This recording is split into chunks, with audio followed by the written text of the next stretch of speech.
सरदार वल्लभ भाई पटेल देश के एक ऐसे नेता थे जिन्हें भारत कभी भुला नहीं पाएगा। उनके बिना आज के भारत की कल्पना करना ही नामुमकिन है। उनकी दूरअंदेशी और राष्ट्र प्रेम हमें सदा प्रेरणा देते रहेंगे और हम उन्हें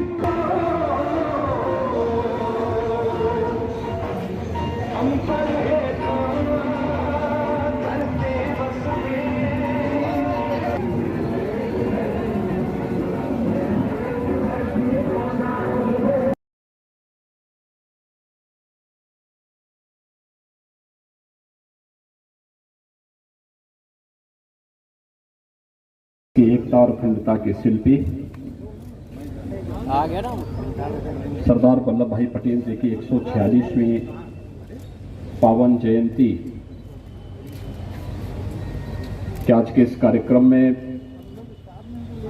मंच पर मेरे साथ उपस्थित प्रदेश सरकार में मेरे वरिष्ठ सहयोगीगण, एकता और अखंडता के शिल्पी सरदार वल्लभ भाई पटेल की 146वीं पावन जयंती के अवसर पर उन्हें विनम्र श्रद्धांजलि अर्पित कर रहा है। और ये हम सबका सौभाग्य है कि आजादी के अमृत महोत्सव वर्ष में भारत की एकता और अखंडता का यह महान सपूत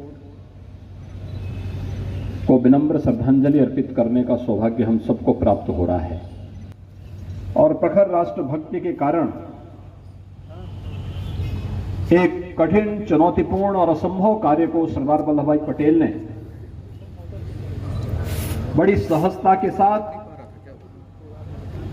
उस समय की 563 से अधिक रियासतों को भारत गणराज्य का हिस्सा बनाकर के वर्तमान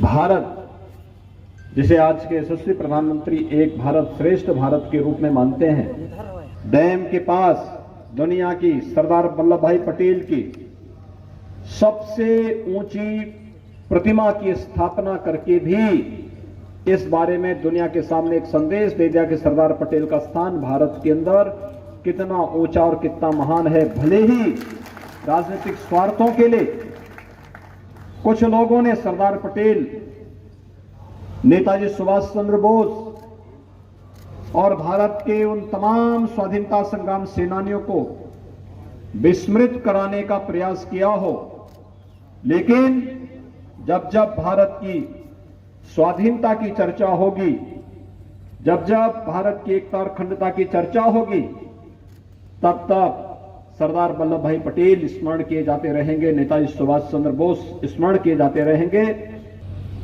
कि उस दृढ़ प्रतिज्ञ और राष्ट्रभक्ति का भाव मालूम हुआ तो उन्हें भारत छोड़ करके पाकिस्तान की शरण से लेनी पड़ी। ऐसे ही हैदराबाद का निजाम भी सहजता के साथ मानने वाला नहीं था, लेकिन भाइयों बहनों, उस समय जो योगदान सरदार वल्लभ भाई पटेल ने भारत की एकता और अखंडता के लिए दिया है, और स्वतंत्र भारत के प्रत्येक नागरिक के लिए सदैव प्रेरणा और आदर्श के रूप में जाना जाएगा। 3 सालों में पूरे देश की राज्य की एकता अखंडता को कायम किया। यदि उनके जिम्मेवारी में चाइना, तिब्बत, नेपाल, कश्मीर भी होता तो आज ये समस्या देखने को न मिलती। वो नहीं यही कर रहा, लेकिन उस समस्या को समाधान करने के लिए कश्मीर को 70 साल लगा। वहीं आदरणीय मोदी जी आकर एक झटके में 370-35 से वो समाप्त किया। आज राष्ट्र की एकता है। वास्तव में बहुत महान व्यक्ति, बहुत महान, जिसकी हम कल्पना नहीं कर सकते हैं। परम पूज्य सरदार पटेल के चरणों में मैं नमन करता हूं, सिर झुकाकर प्रणाम करता हूं। बहुत बहुत धन्यवाद। भारतीय जनता पार्टी की तरफ से मैं हृदय से स्वागत आप सबका करता हूं। बहुत बहुत धन्यवाद।